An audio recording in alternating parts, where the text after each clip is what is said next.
میں بڑا تنگ بھی ہوں ان سے، سنیوں سے. میں کھلا آدمی ہوں، میں کوئی ڈرتا نہیں ہوں کسی سے. زندگی موت اللہ کے ہاتھ ہے، اللہ کے ہاتھ ہے، کوئی نہیں مار سکتا.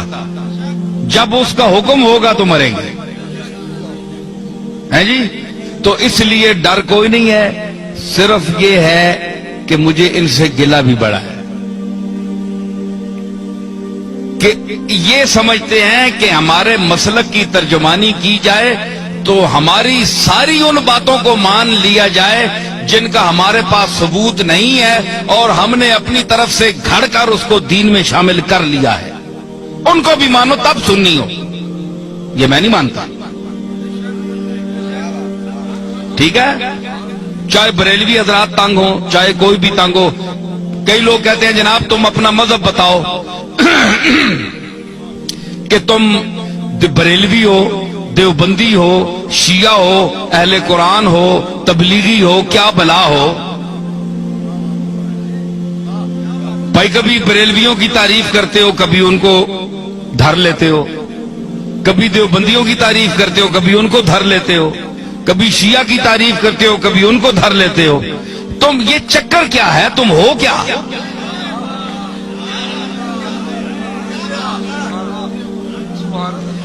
ہے جی. آج میں آپ کو بتاتا ہوں میں کیا ہوں. دیکھیں صاحب، یہ ان کا سوال بجا ہے کہ یہ سارے لوگ ان کی تعریف کرتے ہیں، اور کبھی جو بہت خوش ہوئے ہوتے ہیں وہ دیوبندی بھی کہتے ہیں یار یہ تو ہمارا آدمی ہے، یہ دیوبندی ہے. وہ دوسرا خطاب سنتے ہیں، وہ کہتے ہیں تب تن کے رکھ چھوڑیا سسا. بریلوی کہتے ہیں جناب یہ ہمارا ہے، تو دوسرا خطاب سنتے ہیں اس میں کوئی ان کی بات ہوتی ہے، ان کو دھر لیتا ہوں، وہ کہتے ہیں یہ گیا، یہ تو کچھ بھی نہیں ہے، ہمارا تو نہیں ہے.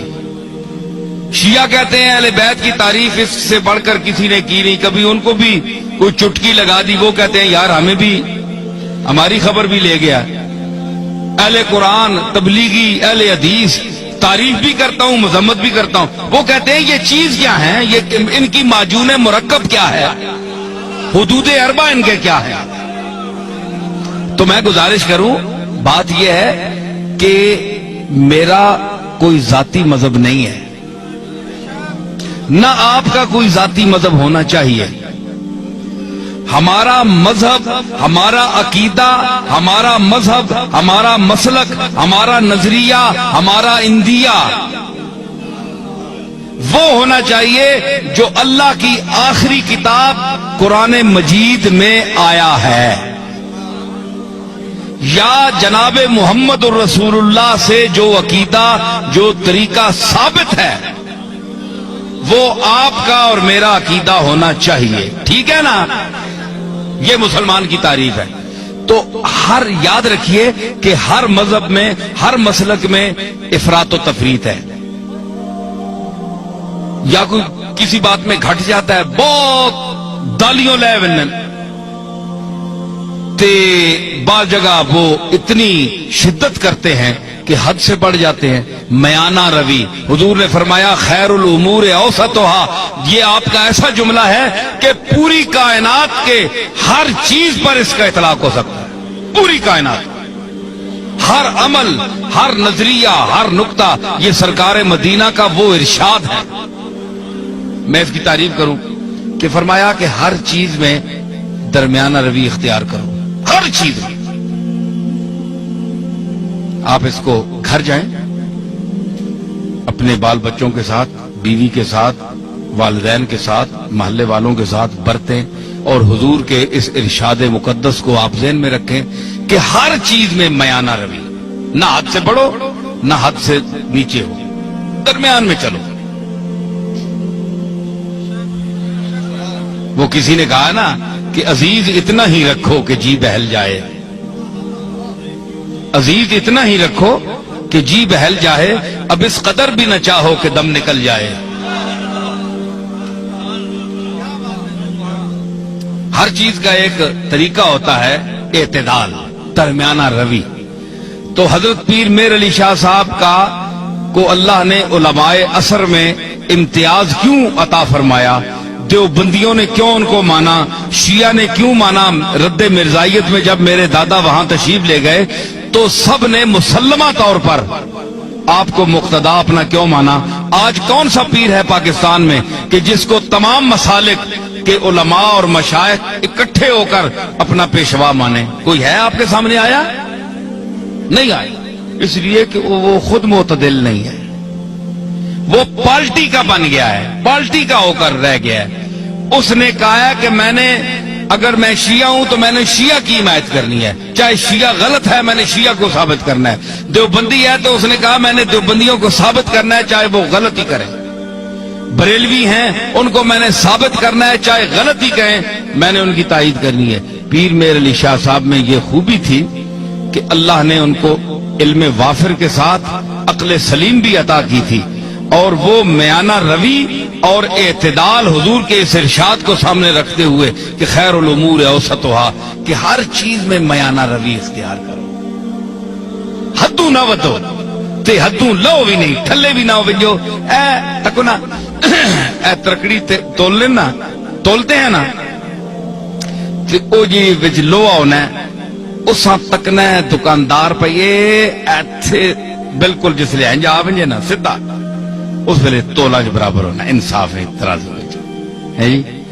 تے کئی جڑے او تے مولیاں نے پتھر مار چھوڑنے, مار کے میں تکنا رہا ہاں, مولیاں نے پتھر مار چھوڑا یا ایویں سودے نہیں چمک دیتی تو پلڑا انج ہو گیا تو اساں جلدی جلدی پا دیتا. کیوں سرور تکنا ہونا ہے نا. اچھا تو مطلب ہے کہ دھوکہ دے دیا, چکر دے دیا, تو مطلب یہ ہے کہ وہ سودا وہاں جاتا نہیں پورا, صرف ٹچ کر کے اس کو نیچے کر کے چکر دے کے چلے جاتے ہیں. لیکن جو سمجھدار گاہ کو اس کو پتا ہے کہ جب یہ بالکل تول میں صحیح آئے گا نا, انصاف پہ آئے گا, نہ ادھر جھکاؤ ہوگا نہ ادھر ہوگا, تو پھر صحیح تلے گا. اس کو کہتے ہیں اعتدال, درمیان میں نہ ادھر نہ ادھر. تو آپ بتائیں کہ سودا وہ صحیح تلتا ہے نا جو اعتدال پر ہو, جسے اس کے آنے جی ترکڑی نہ ہو, کنڈا صحیح تولتے درمیان کھلوتا ہو, اور صحیح سودا تلنا ہے. پیر میر علی شاہ صاحب کے میزان علم پر وہ کنڈا جو صحیح ہے اس پر ہر وہ سودا تلتا ہے, اور جو غلط ہو زائد ہو وہ ادھر ادھر ڈول بننا ہے, ختم ہو بننا ہے. لوگ آ رہے جناب پیر صاحب عجیب آدمی ہے, کسی کو انہوں نے کافر نہیں کہا, کسی کو مشرک نہیں کہا, کسی کے خلاف فتویٰ نہیں دیا, سب کو کہتے ہیں مسلمان ہیں, لیکن یہ ذرا ٹھیک کر لو, یہ ٹھیک کر لو, یہ غلط ہو تم, یہ غلط ہو, یہ ذرا ٹھیک ٹھاک کر لو, باقی تم ٹھیک ہو. پیر میر علی شاہ صاحب یہی کہتے ہیں نا.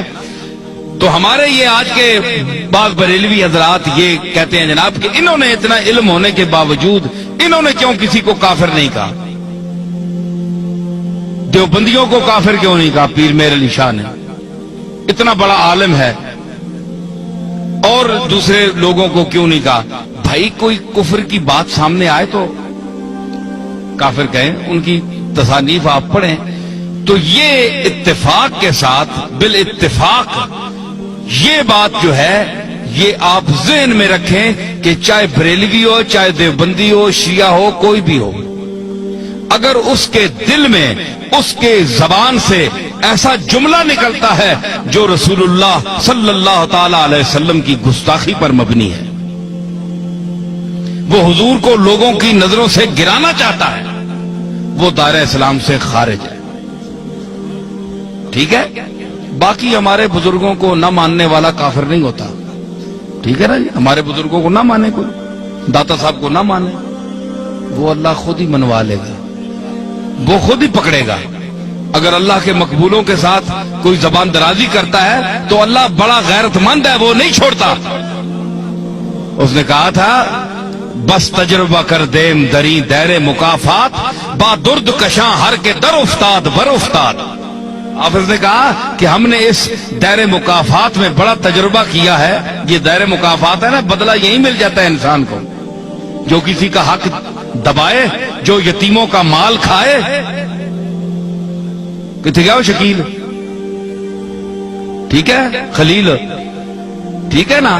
تو مطلب ہے آپ کے علاقوں میں بھی ایسی چیزیں ہیں کہ جو غریبوں کا مال کھاتے ہیں, یتیموں کا مال کھاتے ہیں, اور ان کے یتیم رشتہ دار جو ہیں وہ دوسروں کے مدرسوں میں پلتے ہیں جا کر. سمجھ آئی؟ تو یہ فرمایا کہ وہ لوگ یاکلون فی بطونہم الا النار, وہ کھاتے ہیں اپنے پیٹوں میں انگارے, بھر رہے ہیں انگارے, آگ کے انگارے, جو یتیم کا مال کھاتے ہیں. ٹھیک ہے نا. تو کہتے ہیں انہوں نے کیوں نہیں فتوا لگایا؟ بھائی فتوا انہوں کا دیکھیں, جو رسول اللہ کی گستاخی کرے گا, حضور کو کے متعلق, اور سب سے وہابیوں کے جو سربراہ ہیں, اپنا نہیں کیا نام ہے, ابن تیمیہ, وہ ان کے بھی جد اعلیٰ ہے. تو مطلب ہے عقیدے میں جد اعلیٰ ہے. تو ابن تیمیہ جیسا آدمی, اس نے لکھا کہ ایک ہے کپڑے کا میلا ہونا, ایک ہے حکارت سے کوئی گئی سٹ ہے ایویں ترکیا میلا ہے, ذہن میں اس کو حقیر کہے, ذہن میں یہ عقیدہ رکھے کہ میں اس کی حکارت کر رہا ہوں. ایک یہ ہے کہ حضور علیہ الصلوۃ والسلام کی کملی جو ہے, آپ کا جبہ یا ہر وہ کپڑا جو آپ کے جسم اقدس سے مس ہوا, لگ گیا, ایک بار لگا یا کئی بار لگا, تو اس کو وہ شرف حاصل ہے کہ دنیا میں کسی چیز کو وہ شرف حاصل نہیں.